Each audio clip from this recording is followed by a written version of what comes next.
पत्थर। नज़्म अहमद नदीम कासमी। आवाज़ो पेशकश जाम ज़फ़र। रेत से बुत न बना है मेरे अच्छे फ़नकार, एक लम्हे को ठहर मैं तुझे पत्थर ला दूं। मैं तेरे सामने अंबार लगा दूं, लेकिन कौन से रंग का पत्थर तेरे काम आएगा?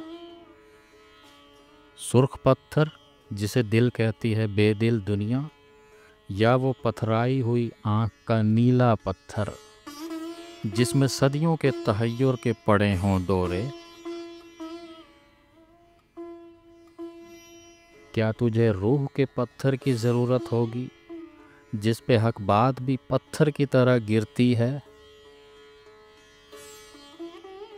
एक वो पत्थर है जो कहलाता है तहज़ीब सफ़ेद, उसके मरमर में स्याह खून झलक जाता है। एक इंसाफ का पत्थर भी तो होता है, मगर हाथ में तेशाए ज़र हो तो वो हाथ आता है। जितने मेयार हैं इस दौर के सब पत्थर हैं, जितनी अक़दार हैं इस दौर की सब पत्थर हैं। सब्ज़ा व गुल भी, हवा और फ़ज़ा भी पत्थर, मेरा इल्हाम तेरा ज़हन रसा भी पत्थर। इस ज़माने में तो हर फ़न का निशान पत्थर है।